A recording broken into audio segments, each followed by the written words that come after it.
ओम नमः शिवाय। दोस्तों, कैसे हैं आप? ये बताने के लिए कमेंट्स बॉक्स में हर हर महादेव हमेशा की तरह जरूर लिख दीजिएगा।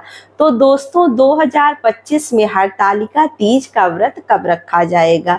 हरतालिका तीज का व्रत जो है वो 26 अगस्त दिन मंगलवार को रखा जाएगा, जो भाद्रपद मास के शुक्ल पक्ष की तृतीया तिथि को मनाया जाता है। जो सुहागिन महिलाएं हैं वो अपने पति की लंबी आयु के लिए, दीर्घ आयु के लिए यह व्रत रखती हैं, और कुंवारी लड़कियां अच्छे वर और घर के लिए यह व्रत रखा करती है। तो इस दिन माता पार्वती और भोलेनाथ और गणेश जी की बड़े ही विधि विधान से पूजा की जाती है। तो मैं आपको बताने वाली हूँ यहाँ पर कि जो लोग, जैसे मान लीजिए कि अगर वो व्रत नहीं रख पाते हैं निराजल, क्योंकि यह निराजल निराहार व्रत होता है। जो तीज का व्रत ये होता है, हरतालिका तीज का व्रत, ये 24 घंटे का निराहार और निराजल ही इस व्रत को रखा जाता है। तो अगर मान लीजिए बहुत सी महिलाएं ऐसी होती हैं जिनकी तबीयत नहीं सही है, या किसी भी कारणवश से आपको अगर हेल्थ इशू है, तो आप जो है इस व्रत का उद्यापन कैसे करें?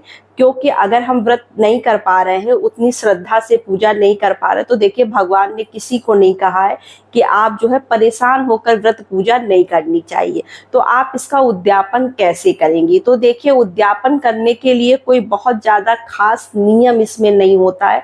जैसे आप हर साल पूजा करती हैं उसी तरह से आपको सारी पूजा करनी है। सब सामान रखना है, बस आपको 5 बर्तन लेने हैं, और जो मिठाई आप चढ़ाती हैं उसी तरह की मिठाई आपको लेनी है। फल लेना है, डलिये में श्रृंगार पेटी का पूरा सामान रहेगा। एक साड़ी लेनी है आपको पंडिताइन को, मतलब पार्वती जी के नाम से आपको दान करने के लिए, और एक जो है धोती कुर्ता भी ले सकते हैं आप, धोती गमछा भी ले सकते हैं। जैसा आपका सामर्थ्य हो आप उस हिसाब से इस पूजा को कर सकते हैं। तो आप इस तरह से लेकर जो है, और एक पंडित आप बुला लीजिएगा, वो कुछ मंत्रों का उच्चारण कराते हैं, और उसके बाद जो है आपको संकल्प कराकर कि अब आप इस पूजा को मतलब इस तरह से नहीं रखना चाहते हैं, क्योंकि आप निराजल निराहार इस व्रत को नहीं कर पा रहे हैं, यह कहकर आपको कुछ कथा वगैरह होती है, उसके बाद इसको दान कर दिया जाता है। और बर्तन में थाली, ग्लास, कटोरी, चम्मच और लोटा जरूर होना चाहिए। लोटे के साथ आपको एक डोरी लेनी होती है, जिसको हम जो है कुएं का स्वरूप मानकर जो है दान करते हैं। तो इस तरह से इस पूजे का दान किए मतलब इसका उद्यापन किया जाता है। कलश स्थापना की जाती है, पूरी विधि विधान से भगवान की मूर्ति लाकर पूजा वगैरह आप उस एक साल इस तरह से सब कुछ करेंगे। और उद्यापन करने के बाद दूसरे दिन आप सब विसर्जन करने के बाद पंडित को सब दान वगैरह करके आप जो है इस व्रत का पारण पूर्ण कर सकते हैं। तो इस तरह से इस व्रत का उद्यापन किया जाता है। और दूसरा नियम होता है कि मान लीजिए अगर आप व्रत रख रहे हैं, आपको हेल्थ इशू है, आप नहीं कर पा रहे हैं, तो आप शुरू से ही, अगर मान लीजिए इस साल जो लड़कियां नया व्रत उठाना चाहती हैं, हरतालिका तीज का व्रत उठाना चाहती हैं, मेरे पास 1-2 कमेंट्स भी आए थे कि मैं नया व्रत उठाना चाहती हूँ हरतालिका तीज का पहली साल, तो देखिए आप पहले से जैसा नियम लेकर व्रत उठा लेंगे। जैसे मान लीजिए अगर आप निराजल निराहार व्रत रहने लगेंगे, तो आपको हमेशा फिर इसी तरह से रहना पड़ेगा। फिर आप इसका उद्यापन करने के बाद आप फलाहार से व्रत कर सकते हैं, क्योंकि इस व्रत को कहते हैं पति का, देखिए कोई भी व्रत हो पूर्ण तरह से नहीं छोड़ा जाता है।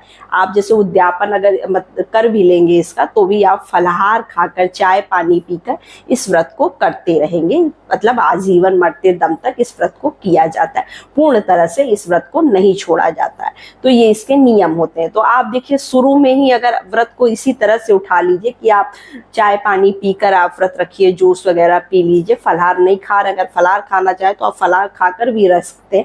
शुरुआत से आप जैसे व्रत को उठाइएगा आपको उसी तरह से व्रत करना पड़ेगा, क्योंकि कथा में तो देखिए बहुत कुछ लिखा है, बहुत सारे नियमों के पालन करने को बोला गया है, लेकिन इतने सब नियम का पालन इंसान नहीं कर पाता है, क्योंकि आज के समय में किसी का स्वास्थ्य इतना अच्छा नहीं है। तो आप इस तरह से देखिए उद्यापन करके भी व्रत रख सकते हैं सरल विधि से। अब आपको जैसे उद्यापन करना है, तो उद्यापन के लिए क्या क्या सामग्री चाहिए ये मैं आपको पूरा विधिवत बता दे रही हूँ। यहाँ पर देखिए, आपको एक साड़ी चाहिए पार्वती जी के लिए, एक धोती गमछा चाहिए या पैजामा कुर्ता आप कुछ भी ले सकते हैं भगवान भोलेनाथ के लिए, 5 बर्तन चाहिए। 5 बर्तन में आप 2 कटोरी, 1 ग्लास, 1 चम्मच, 1 लोटा भी कर सकते हैं क्योंकि लोटा आवश्यक होता है। तो आपको 1 लोटा लेना है। लोटे में आप कलावा बांध कर भी कुएं का स्वरूप मान सकते हैं या उसके लिए डोरी मिलती है, आप डोरी से भी कर सकते हैं।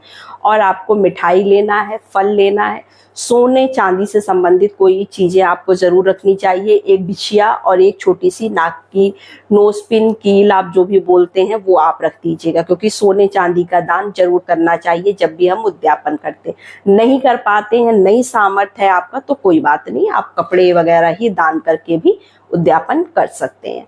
तो ऐसा नहीं है कि तीज के व्रत का उद्यापन नहीं किया जाता है, तीज के व्रत का भी उद्यापन होता है, लेकिन ये है कि ये पूजा हमेशा मतलब एकदम से नहीं छोड़ी जाती है। आप फलहार खाकर इस व्रत को कंटिन्यू हमेशा करते रहिए। भगवान भोलेनाथ की पूजा, माता पार्वती की पूजा करते रहिए, क्योंकि इस दिन हम सुबह सवेरे अगर मान लीजिए हम व्रत का उद्यापन कर देते हैं, तब भी हमें पूजा उसी तरह से करनी होती है जैसे हम करते हैं। बस यही है कि हम चाय, पानी, जूस खा पी कर भी व्रत रख सकते हैं। फलार वगैरह, फल फ्रूट्स वगैरह खाकर आप व्रत आगे तक करते रहिए। तो ये मैंने इसलिए आपको जानकारी दी क्योंकि बहुत से लोग परेशान हो जाते हैं, बीमार भी हो जाते हैं तीज के व्रत के बाद, क्योंकि 24 घंटे बिना पानी के, क्योंकि गर्म मौसम भी इस समय है तो दिक्कत होती है। और सिंगार पिटारा जरूर दान करना चाहिए। अगर आप व्रत रख रहे हैं निराजल, तब भी, अगर आप फलहार खा के रख रहे हैं तब भी आपको सिंगार पिटारा जरूर दान करना चाहिए। सिंगार पिटारे में आपको 16 सिंगार का सामान, पूरा 16 सिंगार का सामान आपको रख के दान करना चाहिए किसी भी ब्राह्मणी महिला को। तो बस यही छोटी सी वीडियो थी, छोटी सी जानकारी थी। वीडियो अच्छी लगे तो चैनल को लाइक सब्सक्राइब जरूर करिए। तो नमस्ते फ्रेंड्स, ओम नमः शिवाय, हर हर महादेव।